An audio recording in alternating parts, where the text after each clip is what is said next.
Oke, halo everyone, welcome back. Selamat datang di Kokedoni. Ya, jadi teman-teman, harus rapi dong. Ya, jadi itu saya akan bahas soal pesta sepak bola yang lagi vibe-nya lagi rame di Kota ND, khususnya di NTT. Karena ini adalah pesta akbar sepak bola NTT Liga 4. Dan saya akan membahas soal El Tari Cup. Nah, sebagai generasi muda, video ini dibuat bukan sebagai ajang siapa yang paling benar dan siapa yang paling tahu, tetapi bisa jadi kajian dan juga evaluasi buat kita semua untuk saling belajar mengenal seperti apa dan awal bagaimana ETMC itu bergulir. Oke? Saya sudah searching beberapa sumber dan sudah sempat baca, sempat kaji, dan sekarang El Tari Cup itu merupakan pekan yang ke-34 diadakan di NTT, dan memang ini punya NTT sehingga sudah sangat lama dan juga panjang.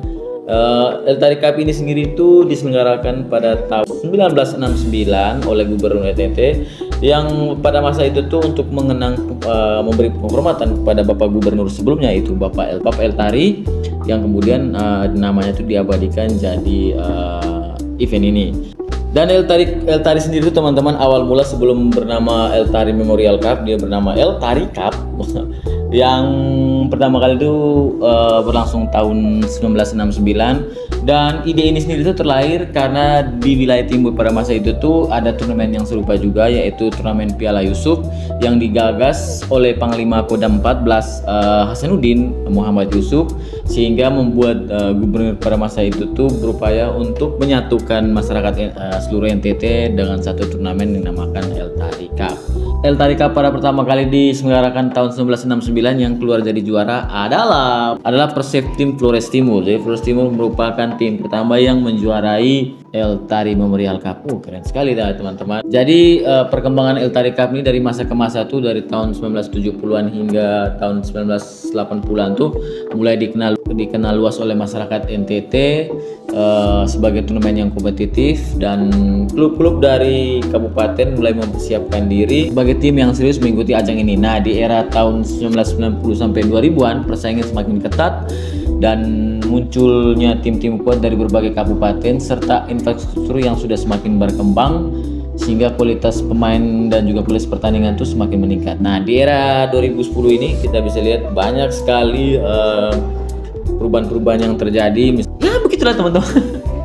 Nah, ETMC sendiri ini itu menjadi lebih profesional dengan regulasi yang lebih baik, dan turnamen itu kerap melahirkan pemain-pemain yang kemudian bisa bermain di Liga 1 dan juga Liga Indonesia, Liga Nasional ya.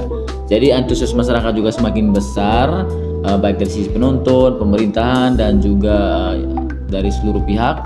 Nah, dampak ETMC ini bagi sepak bola NTT itu sebagai pengembangan bakat dan juga sebagai wadah yang menyatukan seluruh masyarakat NTT dalam tali persaudaraan di kancah sepak bola. Jadi rivalitas kita dalam permainan sepak bola itu hanyalah 45 menit kali 2, nanti tolong diralat, tetapi persaudaraan kita di luar lapangan terus adalah pertalian yang harus kita rajut hingga ke masa-masa yang akan datang. Jadi semangat terus buat tim-tim yang bertanding, 28 tim yang bertanding di ETMC 2025 di ND ini. Tetap junjung nilai sportivitas kalian, tetaplah jadi yang terbaik, tetaplah salam El Tari Memorial Cup. Yo.